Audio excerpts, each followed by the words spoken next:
जय हिंद दोस्तों। आज हम बात करेंगे एनएमओपीएस जो है एनएमओपीएस के जो अध्यक्ष हैं विजय बंधु, उन्होंने खुला समर्थन दिया है all Indian railway employ federation को। जी हाँ दोस्तों, यानी जो ओपीएस की बात करेगा वही देश पर राज करेगा। और अभी रेलवे में चुनाव होने वाला है। जी हाँ दोस्तों, और चुनाव के मद्देनजर आपको बता दें जो एनएमओपीएस के नेता हैं विजय बंधु, या फिर आप हरियाणा के जो नेता हैं विजेंद्र धारीवाल या रितेश खांडीकर, जो भी है सारे लोग अभी फिलहाल जो ओपीएस के लिए मांग कर रही है यूनियन, उसी का हेल्प कर रहे हैं। लेकिन आपको बता दें कि अभी के समय में जितने भी यूनियन है, एआईआरएफ हो या फिर एनएफआईआर हो या फिर बीआरएमएस हो या फिर आपका एआईईएफ, जी हाँ दोस्तों, ऑल इंडिया एम्प्लॉय फेडरेशन हो, यानी सारे जितने भी यूनियन है लगभग सभी का एक ही मांग चल रहा है ओपीएस को लेकर। जी हाँ दोस्तों, अभी कुछ दिन पहले हम कुछ कर्मचारियों से बात कर रहे थे तो उनका कहना था, जिसे मजदूर यूनियन के कुछ कर्मचारी से बात किया, उनका कहना था कि अभी हमने 50% गारंटी वाला पेंशन यूपीएस लेकर आए हैं और बचा खुचा तो 10% का जो मांग है उसे वापस हम लड़कर ले लेंगे। जी हाँ दोस्तों, और सेम बात उनके जो अध्यक्ष है एआईआरएफ के जो अध्यक्ष है, यानी जेसीएम के जो अध्यक्ष है, एनसी जेसीएम के जो अध्यक्ष है शिव गोपाल मिश्रा, उन्होंने साफ बोला कि 10% का जो कसर है वो भी हम ले लेंगे।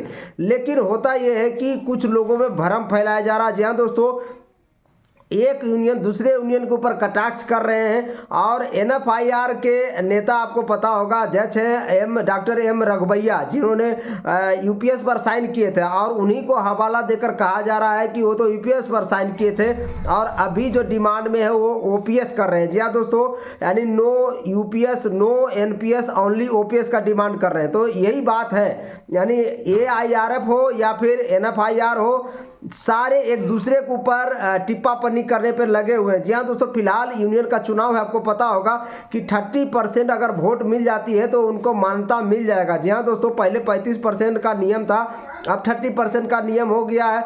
2007 में चुनाव हुआ था ट्रेड यूनियन का, अभी 2013 में हुआ था, फिर अभी 2024 में हो रहा है। जी हाँ दोस्तों, और ये दशा और दिशा तय करेगा ओपीएस बहाली को लेकर। जी हाँ दोस्तों, अगर सारे कर्मचारी ओपीएस को ध्यान में रखकर वोटिंग करते हैं तो ओपीएस को आने के चांसेस बढ़ जाएंगे। जी हाँ दोस्तों, यानी 100% चांस हो जाएगा ओपीएस बहाली को लेकर। जी हाँ दोस्तों, यानी सारे यूनियन, बीआरएमएस का भी यूनियन देखिए, उसमें उनके बैनर में भी साफ लिखा हुआ है कि हम ओपीएस लागू करवाएंगे। जी हाँ दोस्तों, सरकार से लड़के।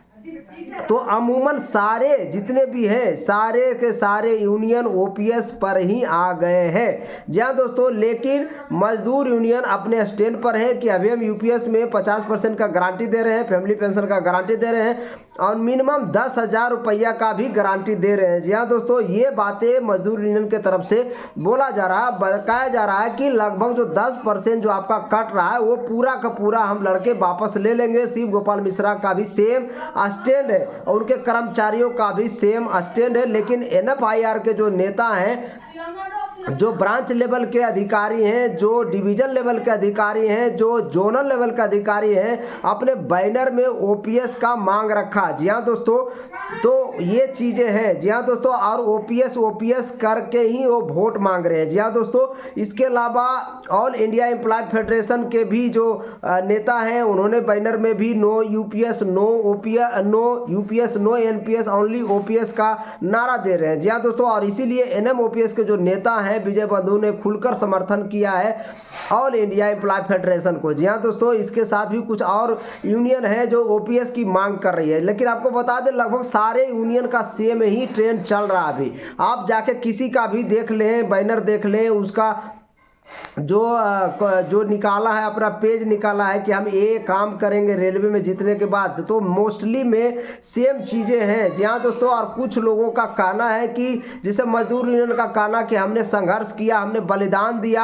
आपको पता होगा 1974 के हड़ताल में भी हमने बलिदान दिया और उस बलिदान के चलते आप हमें वोट करें। और सबसे पुराना यूनियन है क्योंकि हमारा यूनियन 2024 अभी जो चल रहा 100 वर्ष पूरा कर लिया। 1924 से ही शुरुआत हुआ था मजदूर यूनियन का। तो ये इस तरह से एनएफआईआर का भी बहुत सारा यूनियन है, तो उनका भी अपना स्टैंड है ओपीएस को लेकर। साफ बोल रहे हैं कि हम जब जीत कर आएंगे तो ओपीएस बहाल जरूर करवाएंगे। जी हाँ दोस्तों, एक ही नारा है, क्योंकि पेंशन हमारा अधिकार है, सुप्रीम कोर्ट ने भी बोल रखा है, और इसी के तहत वो वोट मांग रहे हैं, डोर टू डोर विजिट कर रहे हैं। जी हाँ दोस्तों, तो इस तरह से आप देख सकते हैं सारे यूनियन जो है वोट के लिए सिर्फ ओपीएस का ही मुद्दा बनाकर चल रही है, क्योंकि ओपीएस अभी ट्रेंडिंग मुद्दा चल रहा पूरे देश भर में।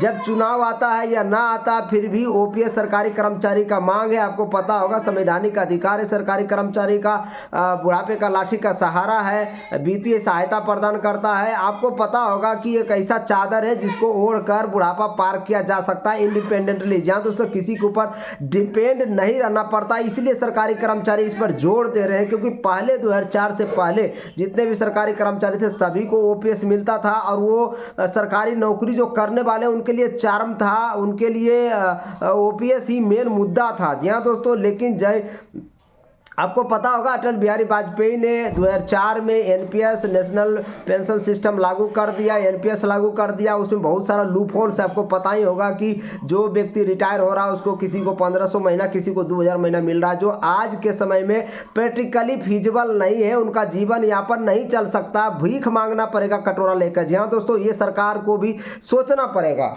और ये आपको बता दें यूपीएस लेकर आई है, तो इसमें 10 साल आप सर्विस करेंगे तो कम से कम जो मिनिमम जो बताया जा रहा कि 10,000 प्लस डीआर लगेगा, यानी टोटल 15,000 के आसपास पर मंथ आपको पेंशन के रूप में मिलेगा।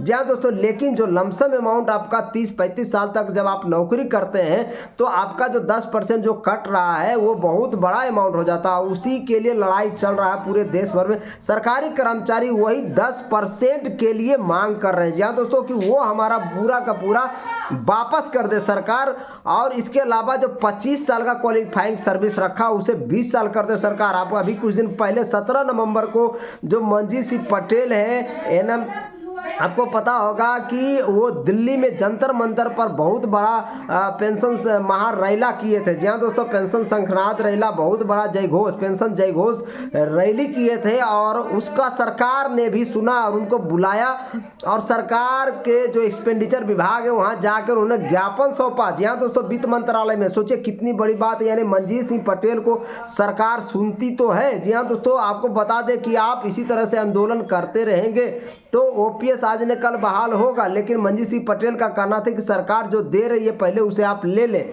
उनका भी गलत नहीं है, लेकिन उनका कहना कि वोट फॉर ओपीएस जो अभियान आप चलाते हैं उससे बढ़िया है फाइट फॉर ओपीएस। यहाँ दोस्तों आप फाइट करें सरकार के खिलाफ। वोट फॉर ओपीएस अभियान एक तरह से विपक्षी को सपोर्ट मिल जाता है। तो इस तरह से आप उस चीज़ को थोड़ा सा, ये सरकार में भी इस बात को लेकर चर्चा होती है। जी हाँ दोस्तों, वोट फॉर ओपीएस के मतलब ऐसा लगता है कि सरकार के खिलाफ आप जा रहे हैं पूरी तरह से, जबकि आप सरकार के पार्ट हैं, सरकार के साथ आप काम करते हैं, सरकार के सारे काम काज को धरातल पर आप उतारते हैं, क्योंकि आपके बिना सरकार का जितने भी योजना है वो लागू धरातल पर नहीं हो सकता। जी इस तरह से सरकार के साथ मिलकर काम करें और सरकार से ही मांग करें। और सरकार, ये कहना था मंजीत सिंह पटेल का कि सरकार से लड़ के आप ओपीएस नहीं ले सकते, सरकार के खिलाफ वोट फॉर ओपीएस अभियान चला के आपको ओपीएस नहीं मिल सकता। ये उनका अपना व्यक्तिगत विचार था। और कुछ दिन पहले भी, अभी कुछ दिन पहले जो उनके जो प्रवक्ता हैं, आपको पता होगा अंकुर त्रिपाठी आए थे, हम वीडियो भी चलाएं अपने चैनल पे। उनका साफ यही कहना था कि आप सरकार के वोट फॉर ओपीएस ना करके फाइट फॉर ओपीएस अभियान चलाएं। जी हाँ दोस्तों, यानी सरकार से ही मांग रखें, ओपीएस ही मांग रखें। हम ये नहीं कर रहे हैं कि जो हम मांग कर रहे हैं वही आप रखें, लेकिन विचार का थोड़ा सा डिफरेंस है, दोनों का अपना अपना विचार है। विजय बंधु तो एक ही विचार पर चल रहे हैं, हूबहू पुरानी पेंशन, कभी 1 इंच कम ना 1 इंच ज़्यादा। शुरू से जब से एनएमओपीएस बना है, जब से विजय बंधु अध्यक्ष बने हैं, महामंत्री महासचिव उनके हैं अस्थित प्रज्ञा, उनका भी सेम है कि हमें हूबहू पुरानी पेंशन चाहिए, उसी के लिए लड़ाई लड़ रहे हैं। लेकिन वोट फॉर ओपीएस अभियान से गलत मैसेज जाता है सरकार में। इसीलिए जो मंजीत सिंह पटेल उनका कहना था कि मेरा थोड़ा सा विचार अलग है। और जब 17 नवंबर को दिल्ली के जंतर मंतर पर इतना बड़ा रैला किया, उसका असर भी सरकार के पास दिखा।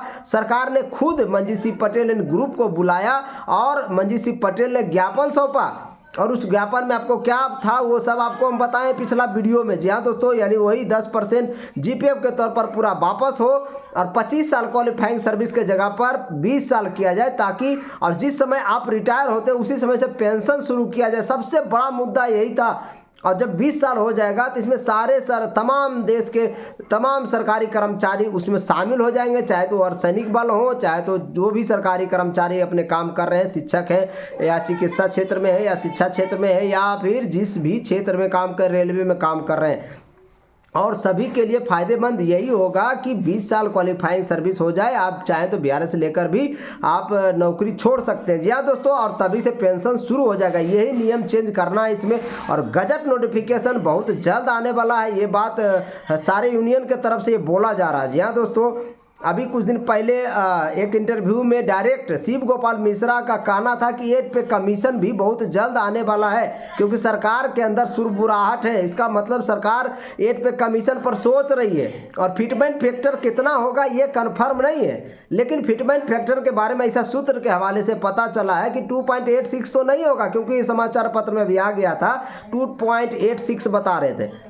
तो अगर मिनिमम जो सैलरी अभी 18,000 महीना मिलता है वो हो जाएगा 51-52 हज़ार रुपया पर मंथ। लेकिन ऐसा नहीं है कि सरकार आपको 2.86 फिटमेंट फैक्टर दे देगी। बहुत चीज़ें देख के सरकार उस पर डिसाइड करती है। ऐसा उम्मीद जताया जा रहा है कि 1.92 या 1.86 दे सकती है। जी हाँ दोस्तों, अगर 1.92 भी देती है तो जो 18,000 मिनिमम सैलरी बेसिक पे है वो लगभग 34-34.5 हज़ार रुपया पर मंथ बेसिक हो जाएगा। बाकी उसके ऊपर आपका अलाउंस बनेगा, डीए हो गया, आपका एचआरए हो गया, टीए हो गया, ये सारे अलाउंस उसके ऊपर से बनते हैं। तो मिला जुला के एक हैंडसम सैलरी बन जाएगी और इस महंगाई को आप आराम से झेल लेंगे, क्योंकि महंगाई अभी काफ़ी है। सरकारी कर्मचारी को जीना मुहाल हो गया अभी के समय में। तो ये चीज़ की सच्चाई है, ये चीज़ की सच्चाई है। इसीलिए हम वीडियो बनाते रहते हैं पेंशन पर और रूबरू कराते रहते हैं, सच्चाई से निर्गत कराते रहते हैं, जैसा कि देख पा रहे होंगे। और जो संबल है मेरे वीडियो को लाइक करें, शेयर करें, सब्सक्राइब करें और ज्वाइन भी करें, ताकि अच्छे वीडियो, अच्छे कंटेंट हम लेकर आएँ और कुछ बड़े बड़े लोगों का इंटरव्यू भी लेकर आएँ। जय हिंद, जय जय जय भारत, जय इंडियन रेलवे।